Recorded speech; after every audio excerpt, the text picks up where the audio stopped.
Excellent. Welcome, everyone. My name is Lee Humphreys, and I am currently the director of the Qualitative and Interpretive Research Institute, which is part of Cornell's Center for Social Sciences.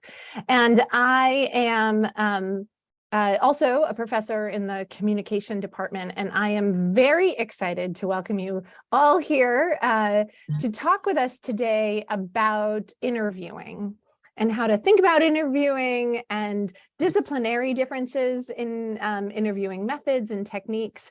And with me today, I have two professors, and I will let them each introduce themselves, Sharon Sassler and Linda Shi. So let's start with Sharon.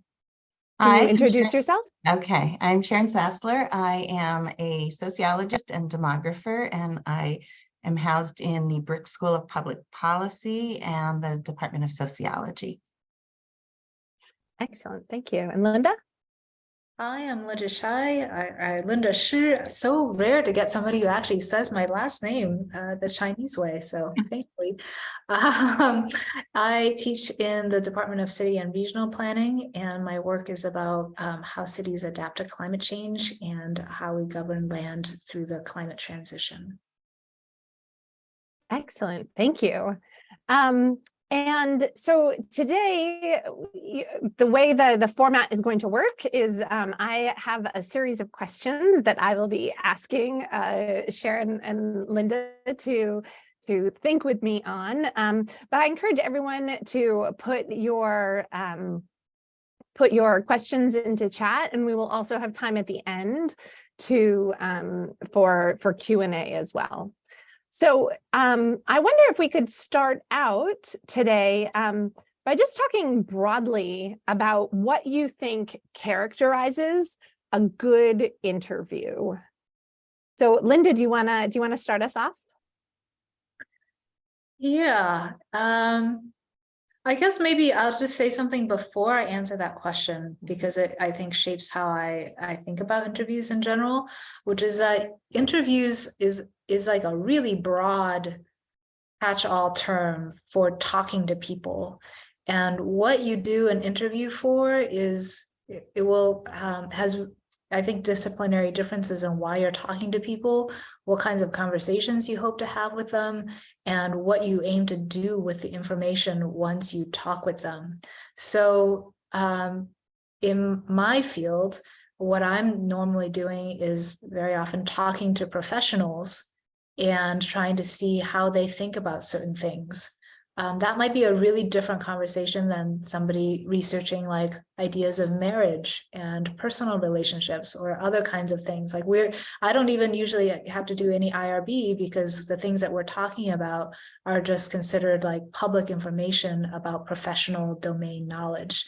And so then I think also like what you're going to do with an interview will really differ. Like, are you trying to create an oral story out of this? Is like a history of something?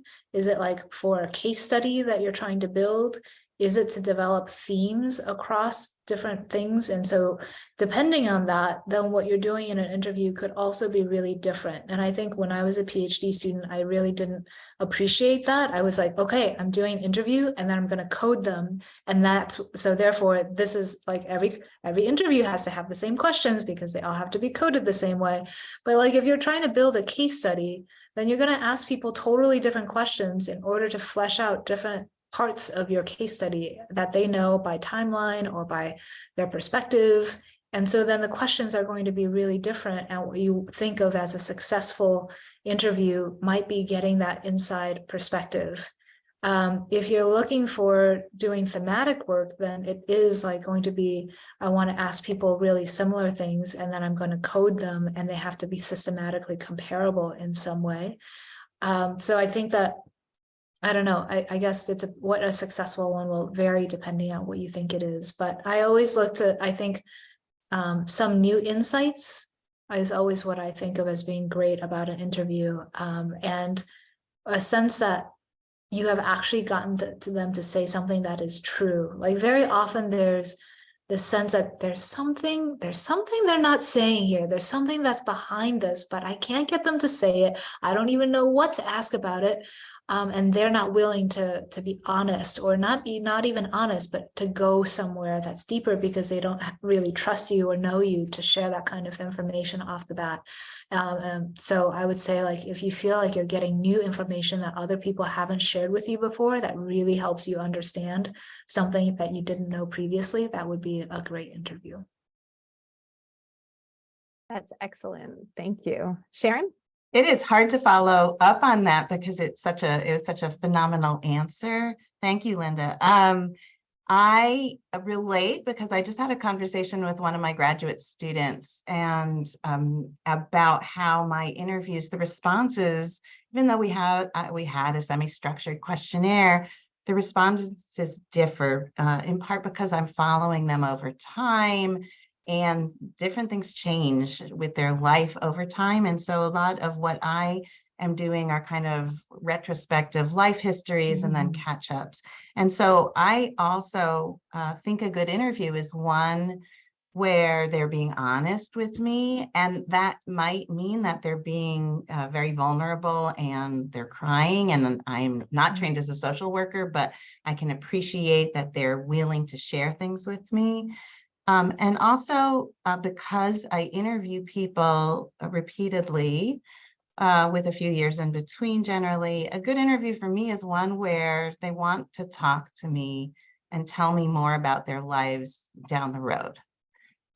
So I recently did a follow-up study where I recontacted respondents, and they were very willing to participate and share what had happened in their lives, which could be wonderful or painful or challenging.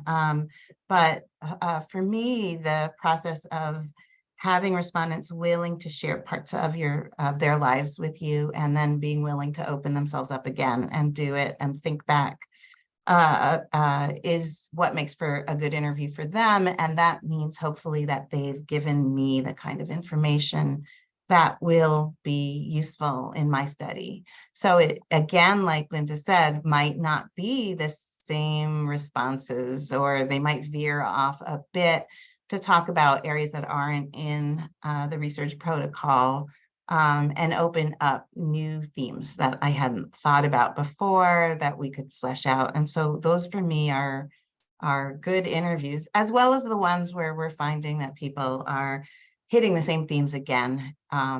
I particularly like some of these interviews where you know in the middle of it that you have a really good quote and you're going to go back and highlight that because it's evocative of a theme that you're trying to portray. But for me, yeah, a good interview is one where I get to the end and I feel like we've established a rapport and they've been honest with me and would be willing to share more down the road. Thank you. One of the things I'm struck by a couple of different things with your responses. The first is that, and I probably should have asked this before I asked what characterizes a good interview, which is what are interviews good for? And also what, and I think this is also perhaps pretty helpful around thinking about what they're not good for. So you both commented about how they're good for talking about internal perspectives and experiences. But I wonder if you have seen things in your time as researchers about maybe what interviews aren't so good for. Can I start with that? Yeah, please. So I came to interviews, to qualitative research as a quant, right? So I'm a demographer, and I was trained in demographic methods, and I use large-scale survey data. And I came into the wanting to do interviews because I knew after working with all of this data that it was not telling me about family processes, right? You could get a certain amount, but I was interested in studying the processes by which people entered into shared living arrangements or cohabitation. And what you get in a quantitative survey is a data point, right? A date of move-in.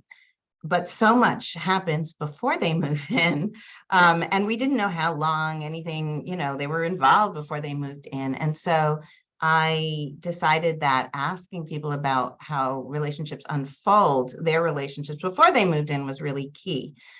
But the challenge was learning how to do this qualitatively and not just asking yes, no questions, right? Or something that we could just put on a survey. So for me, that's a thing to avoid. And it is something that I really have to work on when I'm coming up with questionnaires or when I'm working with graduate students, because it is much easier to write a question that's a yes, no question, right? When did you move in together? Or just get a quantifiable date. But that isn't providing the understanding that I want on what was going on and the process, or what a particular thing means to them. So I know what it is I don't want because I use it quite frequently with my quantitative analysis. Yeah, great. just to add a little bit to that, I'm mostly a qualitative person, and so I don't it's like, well, why would you use other forms of data? But I would say, like, sometimes it's not possible to do interviews because you don't know who the people are, you don't have access to them. So for instance, like right now we're running a survey of co-ops, co-op housing in New York City to see what their experiences have been in recovering from disasters, because as a form of cooperative home ownership, they are not able to access a lot of the funding resources that single family homeowners are. Like disaster assistance just doesn't fund shared infrastructure, like lobbies, elevators, everything. Like they only support the individual units of people. So, but we don't have access to them. We don't know where they are. And so you sometimes have to do the spatial or the survey quantitative approaches before you can figure out who is interesting. Or in another one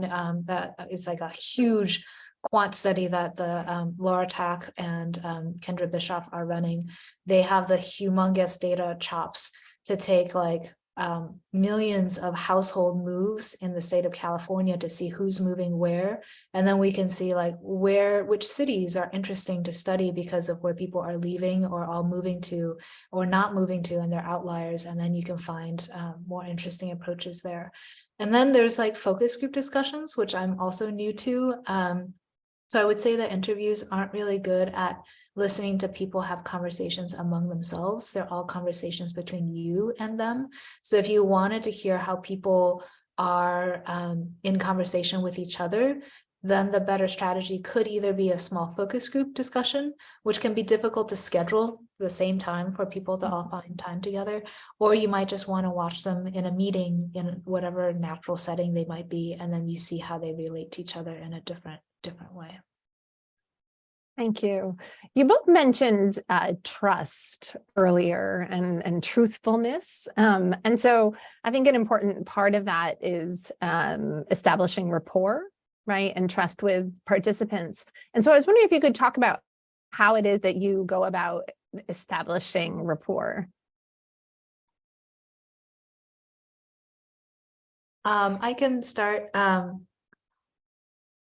I don't know that I have any magic power to make people who really don't want to talk to you talk really well. But I would say the times when I have established good rapport, it really reflects a lot of research on my part beforehand and going into a meeting prepared. And so again, I mainly interview people around professional, like government actions. And so when I go and I show up and I'm asking questions that are really specific, and I know the lingo and I know the policies and the actors and what recent things have happened, like people become surprised, like, wow, you know this stuff really well, or you know what's going on better than I do. Like they get then excited about talking to me because they feel like they don't have to talk down to me, or it's going to be an interesting conversation. Like they can talk to me as an equal in some ways. Versus like sometimes where it's like, oh, you're a student, I will help you, let me teach you everything, which can also be really helpful if they're willing to open up because they assume you don't know anything. So I think that doing a lot of preparation and not just kind of showing up and waiting for someone to open up their world to you is going to make a lot of difference for at least some kinds of interviews. That's great. Sharon? So how does one establish rapport? I have, I interview couples, but we interview both partners separately. And I have a collaborator who was initially trained as a social worker, who has been doing these interviews with me for quite a long time. And so I think I've learned a fair number of skills from her in how to keep the conversation going, and basically how to get men who might not be comfortable talking about relationships to talk about things. So we focus on class diverse samples, and our less educated samples, sometimes they're, you're a professor and they think that there's a right thing, that they're not doing the right thing when, they're not giving you the information you want.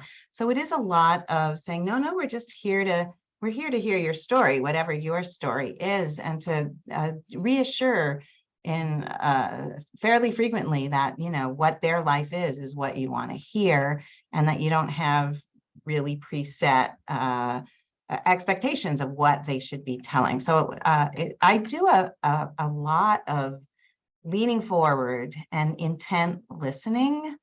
And, I take notes so I can figure out how to probe and what to get back to. So I think part of the report is just serious listening and really focusing on them. And for me, that means leaning forward a lot, because then I'm kind of like, if I'm in person, it comes across as I'm really interested in hearing what you have to say. But in Zoom, it also, I think, translates to a certain extent if the cameras are on. So they're the listening skills. As I said before, I think I interview them repeatedly, so you can establish a rapport. You can find out about what's gone on in the past year, good or bad, if they've lost their job or if they have a new relationship. So the fact that you're willing to listen helps establish rapport as well. And usually I'm very excited to see them when we first start, whether it's in person or via Zoom, and I gabble a little and I'm a little nervous, and I tell them that. And I think that also, might help establish some kind of link, because they're a little nervous too. And hopefully I can cut that gabbling out of my transcript. So you mentioned earlier, Sharon, not asking yes/no questions in an interview. So how is it that you write good questions for interviews? We'll start with you, Sharon. I still find it very difficult. So I think the way to write good questions is to write questions and then test them out and rewrite them, depending on what you are trying to find out. And the pre-tests help you figure out if you're asking the right questions. I still would not claim to be the best at writing questions. I think it helps to have a defined area. So sometimes I go back in and I'm doing these kind of life histories, tell me about your life. And we find that we've not necessarily asked the questions about a particular topic, and it keeps coming up. And you might add a question on that and realize, oh, I really did need to ask a question about what they think about divorce, but I'm not interested in divorce. But you might add it or not. You might just kind of probe on things and then have a grounded response and see how many people respond. So that's kind of a non-answer to how to write good questions, but it's like anything, you have to practice, right? So trying to keep them open-ended, I will think about what it is I want to know, and then I'll write something and I'll end up rewriting it a bunch, because I'll say that's closed-ended, or that's not quite getting at it. So working in a team and rewriting your questions and reading them out loud so that you can tell how it will sound. Yeah, I agree with everything that Sharon said, especially about revising all the way. And I think that's where sometimes the pedagogy on interviewing it comes out of a place that really centers more quantitative survey-like asking. So you get into this mindset that once I've asked it once this way, then the rest of them have to be consistent. So I now can no longer change it, right? Like, no, it is, I mean, oftentimes in writing up your data, you don't really actually understand what your whole project is trying to get at and what your fundamental research question is until the very end. So how can you know what good interview questions to ask when you don't even know what you're really researching? So I think there's a lot of room for flexibility and blurriness in interviews. And I think that speaks to Sharon's point about adjusting as you go along. I think I was trying to find this article, which I'll have to send along later, but it's like this woman was talking about grand tour questions. So I always think about questions that are like grand tour questions rather than ones that get more towards a kind of, there is a very brief, like if you imagine answering that question, it'll be a very brief response. Whereas a grand tour like really asks them to take you through whether it's the arc of their day or their marital history or like what the whole policy development was, like whatever thing it is, it has an arc through time or through space or through different actors. And then when they give you that tour, it will cut out your need to ask a lot of the smaller questions that might have built out pieces of the questions and just gets the conversation going where they're like going through a flow. So I think that's one type of question and approach. And I don't know, you can also like I think sometimes depending, you're also I guess the second thing I'll say is that interview is really still a conversation, even if there are questions. So the questions that you're asking in an interview have to have a certain flow as a conversation, even though you're trying to get discrete pieces of information from people. And the more that you structure it so that it's natural, the more likely it is that it'll sound like and feel like a conversation, the more it'll be comfortable and interesting to the participant as well. Like they also want to get something out of it. They want a chance often to reflect on something that they haven't had a chance to talk about with somebody else, and have somebody who's listening intently and leaning forward and paying attention to them. So how can you make this enjoyable for the other party and be questions that they also want to be interested in answering? And then I think getting to your question about rapport, like there's a bit of acting that I think goes on in interviews where you're adjusting yourself on the spot to fit whoever you're interviewing, I think. I don't know if people feel this way. Like, so if you get somebody who's more brusque, you might match them to their style, right? Or if there's somebody who's very gentle and very quiet, you might want to be a little bit more solicitous. Like you're adjusting yourselves. And so sometimes if you're getting like somebody who's not very either not taking you seriously or like there's a kind of a power dynamic, like you could be more controversial and give them a kind of like a pushier question, a more aggressive question to elicit something that's controversial if you feel like that's a space where you can do something like that, right? So I think that the questions probably get adjusted in their, not only in the question, but also the tone of how you ask or how you phrase a question, even if it stays in its meaning kind of the same.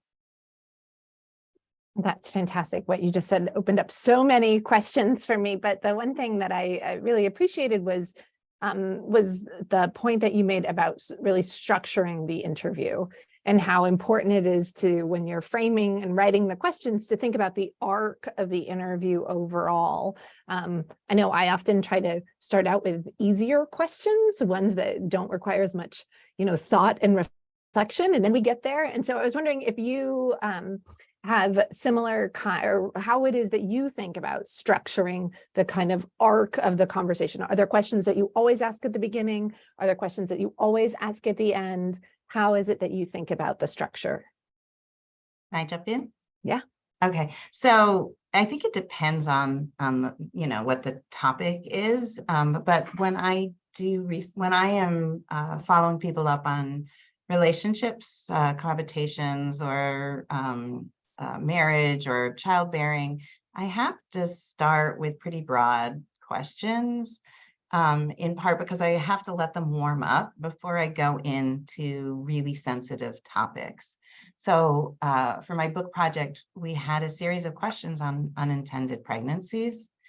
And you couldn't just start with something like that, in part because it's very sensitive and people need to feel like they trust you first. So we would start with this, kind of tell me about, your family growing up, and then we'd move into what their relationship goals were, and how that fit with work. And, eventually we'd get to a state where we would be talking about childbearing desire. Did they want to have kids or not? But you need to funnel down, because you can't start with these really sensitive questions. You have to really establish the rapport first and the trust. And then you space out. I mean, at the end, then you go back to being somewhat broad. But I've always found this, funneling down and then broadening at the end again to be very essential to being able to ask sensitive questions. Yeah, that's a great idea. I really like the imagery of the funnel there, or the hourglass shape that you have. I agree, there is a kind of warming up that can happen. And in some ways, I think that's why I really like the grantor questions, because it does allow them to kind of tell a certain history, and it does warm them up before you begin to probe. It tells you what they know before you even know what to ask them further about. Sometimes it's not really clear. So in that kind of conversation sequence, that's really important. At the same time, it's really important that you don't delay the really important questions, because you might run out of time if people are getting too long in their responses, and then you run out of the space for the actual things that you care most about. So there is a kind of I would say some fine tuning depending on how the questions are and just how broad certain things are and how long it takes people to answer them, what their responses tend to be. I will say, this is getting into Lee's maybe later question. Sometimes when I had a student once, I assumed that I wrongly assumed that interviewing is such a natural thing that it does not require training. And I had a SEPA student who was working with me over the summer, and I was like, okay, you guys are developing these case studies, go set up some interviews, go talk to these managers about what their program design was about. And, we had, I thought, some questions. And then I sat in on the interview, and the student had answered some of those questions that we had wanted through various other forms like policy or background or online. So he zoomed into, okay, on this file, I've answered questions 1 through 5. I'm missing 6, 8, and 10. And so he basically was like, okay, hi. So can you tell me about how many units are I was like, oh, that is so not the way, right, to start an interview with somebody, especially of a particular rank. That's just not how you have a conversation. So definitely it was a learning moment for me to say that, no, not everybody knows how to do an interview, and that requires some training. Thank you for sharing that. I think sometimes sharing what works as well as what hasn't worked is just as valuable. So what are some tips for conducting interviews when you have teams? So how do you train people? How do you think about working in collaborating when doing interview projects? So we've had different panels where we talk about the challenges of doing this. And I've had some group projects that have been more or less successful, in part because I'm working with people at different universities. And so even if I've spent I'll fly out to somewhere and spend 3 days going through, what interviewing is and how to probe and how the onus is on the respondent and not on us to, we don't want it to be about us. We want it to be about them. And tips for interviewing, things sometimes go amiss, and you have to continue to practice doing the interviews with them. So I find it's useful to do these practice interviews and then read transcripts, and also talk about, were there particular questions that were difficult for you, right? So as I said before, one of my co-authors is a social worker, and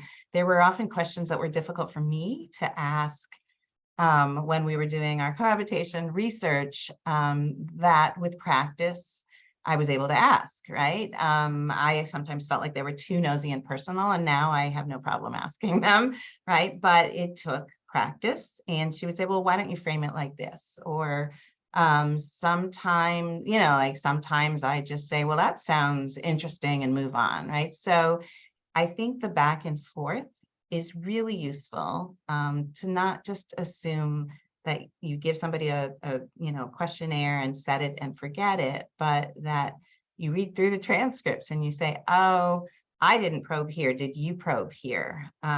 Or is this question working? And so to make it more of an ongoing thing and not like, I'm going to do my 50 interviews and transcribe them all at the end, because then you can't tell if you're asking questions the same way or what the challenges are, right? So in some of my projects, I realized at the end that people just didn't ask the questions that I wanted to. And so my team in Cornell had these questions and the other team didn't ask them. And it was because we, waited and transcribed at the end. And that was not the right thing to do, right? Or not everybody was equally comfortable asking about, for example, experiences. Did they perceive discrimination or favoritism?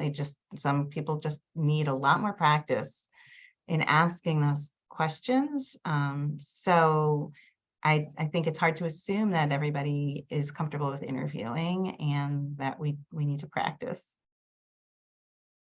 Yeah, absolutely. I think the thing I would point to is like the really difficult balance between saving time and quality, like the time and quality thing, because like when I was a PhD student, I probably did like 100 interviews or more, and it was all by myself. And later on, I had a project where a collaborator and I, who also was a PhD, we did interviews together, and it was so enjoyable to have another person there to share, in that like you can exchange different questions, see how different people ask them, but then also be able to discuss the responses with someone together, because it's really different. Actually, it's really different, at least for me, to be in an interview and listen to someone and talk with them firsthand versus reading a transcript that came from someone else. It's almost like I just cannot attach, and it's almost like I don't actually really know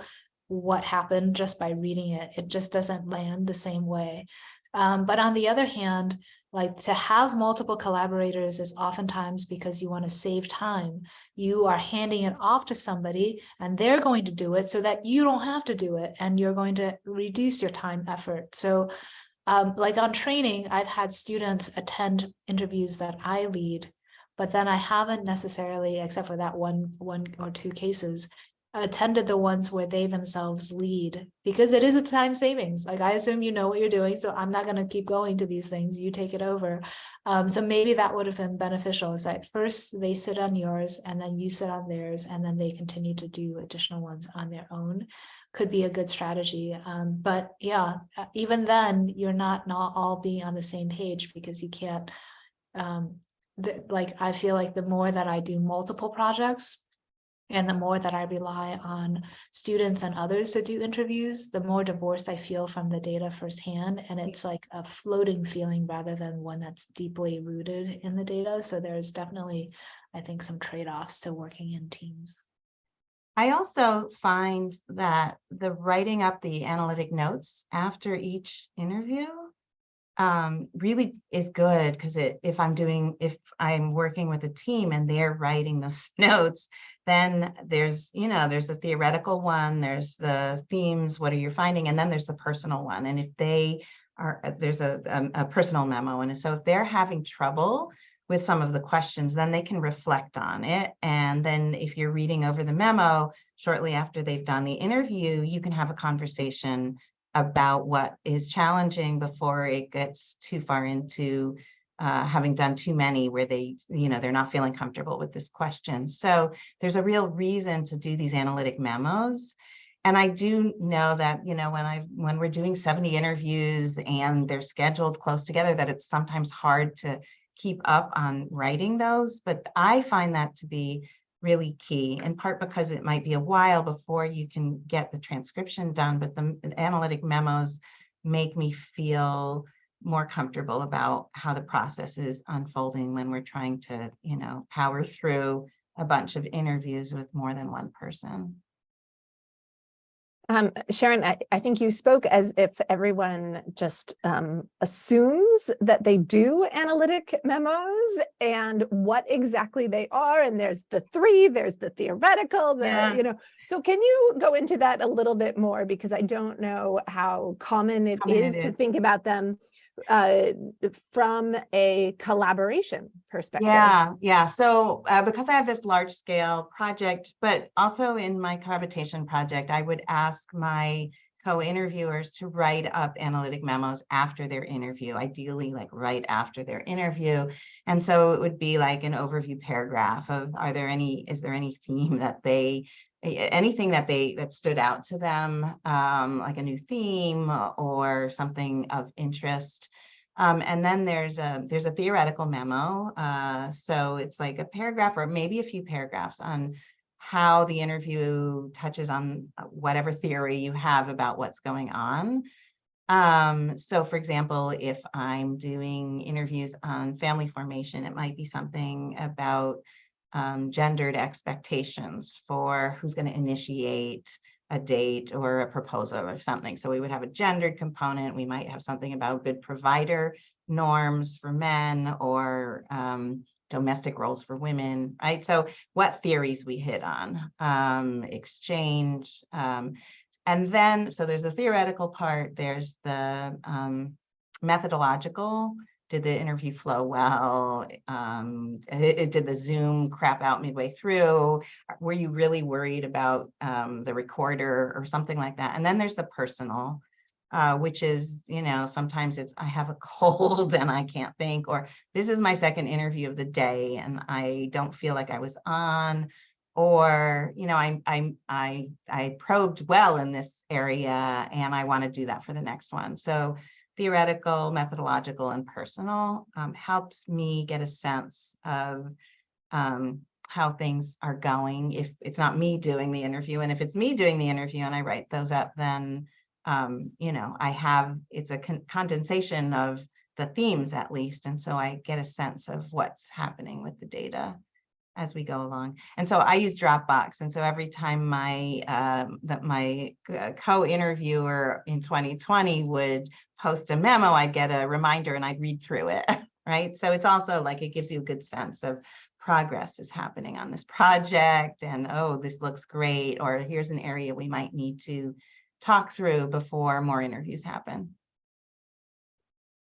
That's really fantastic. I've also always been a fan of memos. How did it go? What did I learn? But I really like the way that you broke it down between the four elements. I could see that being really helpful prompts to get researchers to make sure that they touch on all the topics they need to touch on. So you mentioned, did the Zoom, flake out? But I'm wondering what kinds of recording technologies do you tend to use? Do you recommend software? What do you use? I'm not at all fancy. I think these days I just do it on Zoom, and Zoom has the transcript. If you want a slightly higher quality, I think you can download the MP3, and then upload it back into Otter AI and get another transcript out of it. I mean, this is like such an advance from back even when I did my dissertation, which is not that long ago, when you had to do everything just by hand and it was excruciating. But yeah. So in terms of the recordings, we've had some interviews that have not gotten recorded. So I have a recorder on my laptop. And I have a little recorder that I take with me and I turn my phone on. So I have 2 or 3 just because in the past we've lost some really good interviews. And so I'm a little paranoid about it. Even with that, we've lost in the 2020 interviews, my co-author's computer somehow died. And so we lost an interview there. So I usually have, there are recorders on all phones at this point. So I have multiples just because I'm a little paranoid, and I upload two copies. So with Zoom, you can do the MP4. You can also do the visual, which might be good for going back, because oftentimes we talk over each other, and I don't know whether lip reading is, helps, but for the last few years, I have, when I'm transcribing, purchased a subscription to Otter to upload, and then I hire students to clean these transcripts, in part because even though it's much easier than the pedal and typing that I had to do for my first project, they're still very imperfect. Voice recognition is, I'm still finding, very weird quotes where I'm like, no, I know you didn't say that, right? And if it has to be really quick, so I was doing the Otter student cleaning thing for over a year. And at some point I was like, I cannot keep waiting for these transcripts. So I outsourced them to a place that I have used frequently, and it was expensive, but it was incredibly quick. So they must be using some higher end Otter, incredibly quick and relatively accurate. But it's expensive. So this is one of the banes of a qualitative interviewer's experience, is how to get your interviews into data form, which is, their transcripts. It is a lot easier than it used to be, but I do think it would help if we had a better system here at Cornell to help all of the researchers do this, in part because I'm not sure how much of this Otter transcription Linda's done, but there are many of us, like graduate students and faculty, who are doing it, but I find it takes a lot of time, and it seems like we should have a better system in place. I will say that, again, going back to what you're using it for, you may not always need to transcribe it. And I think when I did my dissertation, I was like, okay, I have to transcribe each and every one because that's what everybody does. And then it's like, oh, I'm actually just writing case studies. And so my notes from these were fine. And I want to pull some quotes occasionally from things people are saying. Like, I don't have to transcribe everything. So again, knowing what you're doing it for is very important.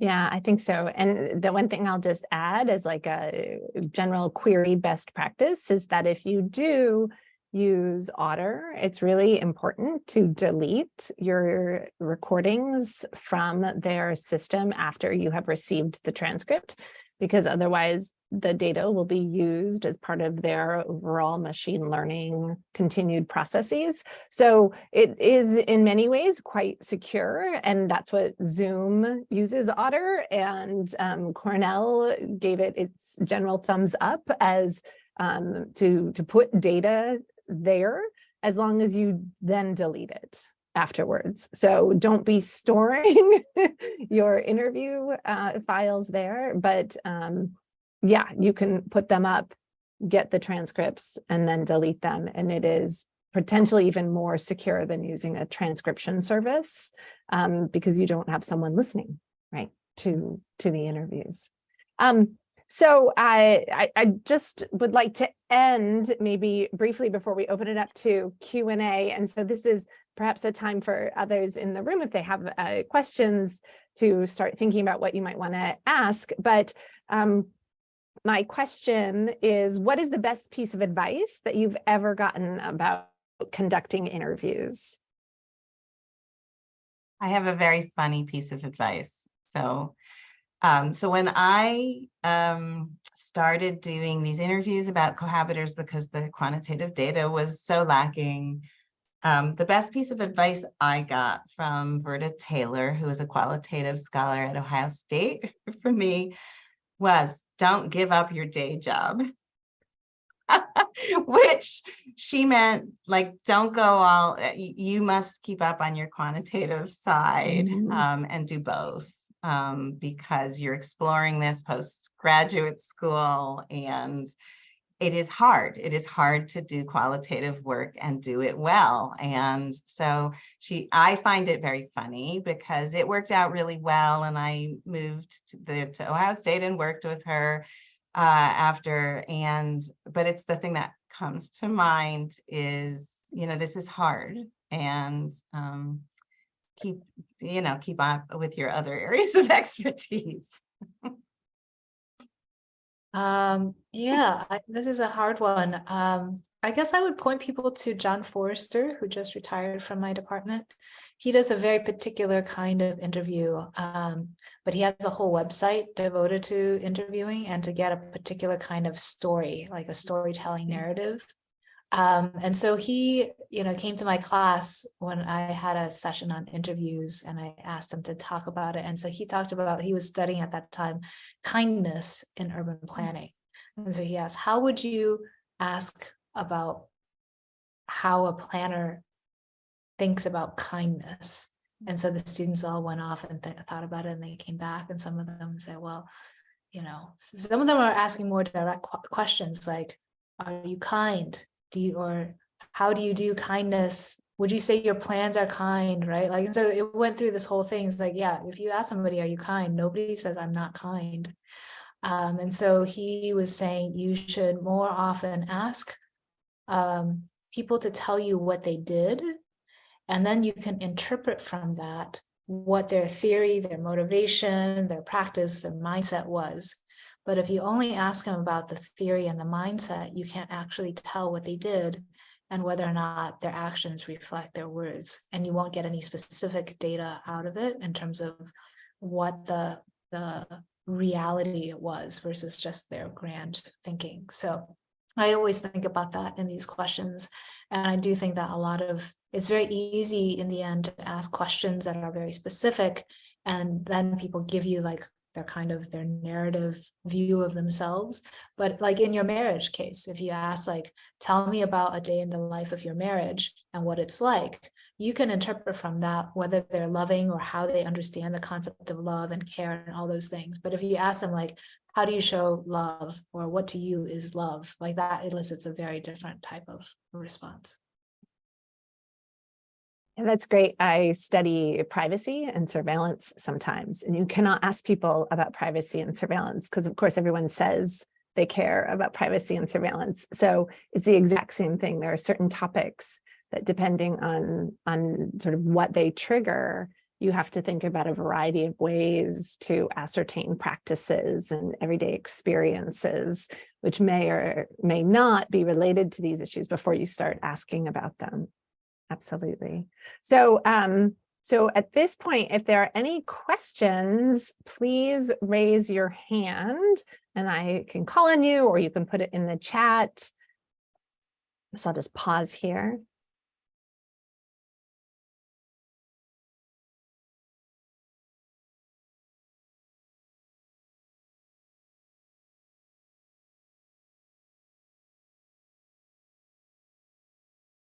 Hannah, do you want to introduce your question? I can introduce it. Thank you everybody for sharing. I really appreciated getting to hear so much. And I thank you for sharing so passionately too. I think that really was clear in how you were sharing. So my question is that I'm really interested in when you're in an interview and you're thinking like, oh, this is so interesting, this is so important, and I really want to hold on to it, but maybe it doesn't align super closely with what you were imagining for a code book or for the questions that you came in with. And I know that you said sometimes you can reshape your questions, but what if it's even beyond that? Is there a way that you've gone about coding particularly notable information?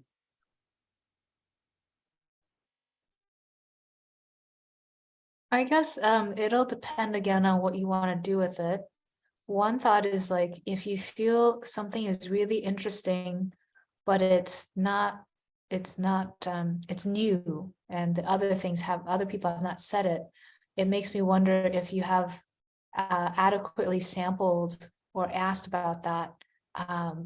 And then if you did, it would not stick out as its own thing, but it would be something that you actually ask about more comprehensively. But let's suppose that you have, and there's still this piece that's on its own. I don't know why it would, like your code book can expand. Your code book is a flexible thing that lives with the data. It's iterative, and so you would probably change it. Sometimes your code book changes, and that's the real pain of, like, if you change your code book, then you have to go back and like redo the whole thing, which is a complete total pain in the ass. So I think, again, like if you ultimately wanted to generate a piece of thing that says 50% of respondents said this, and this code resonated with like X number. If you want to get to that, then yes, that's the kind of thing you have to do. But if you're going to just talk about like overall, these themes emerged from the interviews that we did, and here are some indicative quotes about it, it doesn't really matter whether this quote aligns with the code book or not. If you feel it's relevant, you're going to just write about it regardless. Yeah, so let me jump in. So I agree with Linda about, you should, if you want your interviews to, they have to reach saturation. So like if a theme, you want to make sure that there's enough meat around the themes that are being uncovered, but there are also the exceptional cases, right? And so, so for example, when we were doing our research on cohabiting couples, we're actually looking for couples that were marriage rejectors, and we increased our sample because we weren't finding people who were rejecting marriage, and the literature says they're out there, right? And so we interviewed until we had some who came in who were explicitly only going to stay with their cohabiting partner and not marry, and then others who got there over time, in part because we thought we hadn't reached saturation. So I think we thought there would be more of that than we found.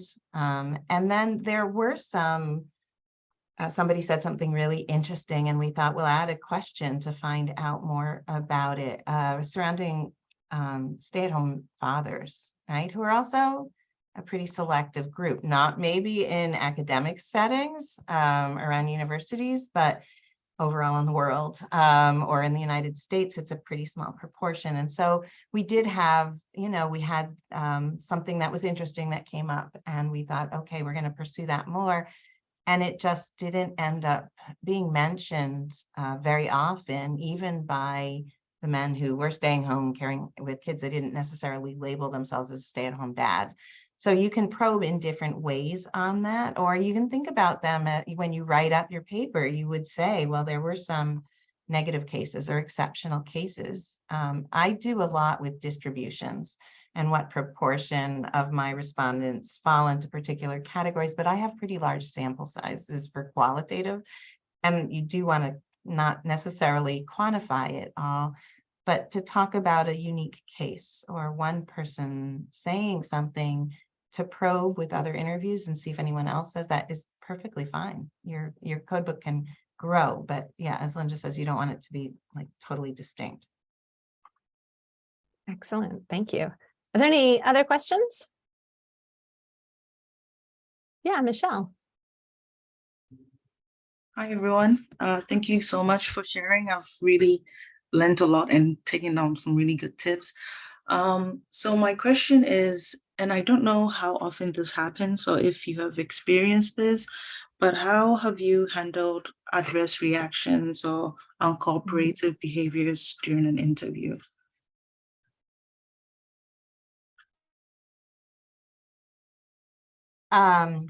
Adverse reactions. So I've had a few when we talk about sensitive subjects, like my first qualitative study, I was interviewing about adults who had returned home to live with parents. And my respondent got very emotional and was talking about her psychologically abusive father, and started crying. And it was, like my third interview. And how did I react? I turned off my tape recorder and we got ourselves together. And then she said she was, we took a couple of minutes.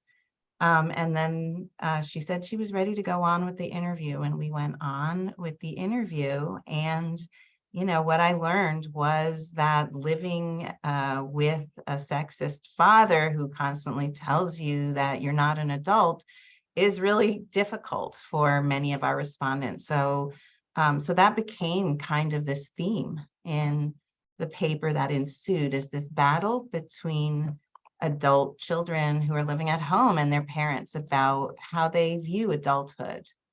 And so that was a challenge to get through. I've had some other interviews where people are talking about unintended pregnancies or abortions, and they do shut down sometimes. And so the interview, it might be that the interview concludes earlier and you worry about, did I do a good job, or how are they feeling? So it's to try to be sensitive, because we are talking about sensitive subjects sometimes. So yeah, I've experienced it, and sometimes I feel like I need to learn more about how to manage it. And other times I think they think of it as being better than I did, right? So like in 2020, I was doing all these interviews in Columbus, Ohio. And like one of the first ones I did, we'd interviewed them a couple of years before. And this woman had experienced a divorce, and she cried throughout the entire interview. It was really difficult. And at the end, I was traumatized, but I had another interview in a couple of hours, and she said, "Thank you, that was wonderful. I'm going to go back into therapy," was what she said. And I was like, wow, this was not therapy. This was an interview. But it was very difficult, but she wanted to keep going. And she was not the only one who teared up in these interviews. So sometimes, they want to talk to you. Now, I think you also asked about if it's challenging and they're unwilling. Yes. They have to be willing to share. Okay. Yeah. Thank you So so much. they've agreed to an interview. Yeah. Thank you so much. Excellent. Well, it is 5 o'clock. So I just want to thank both Sharon and Linda for sharing your experiences and your wisdom and your expertise with us. It was really fantastic. So thank you. And thank you all for joining us on a Friday afternoon. Our next query event will be in March, and our working groups will be presenting what they've been working on this past year. So we look forward to seeing you at that. And thank you again, and have a wonderful weekend. Take care, everyone. Everyone, thanks, Lee. Take care. Thank you.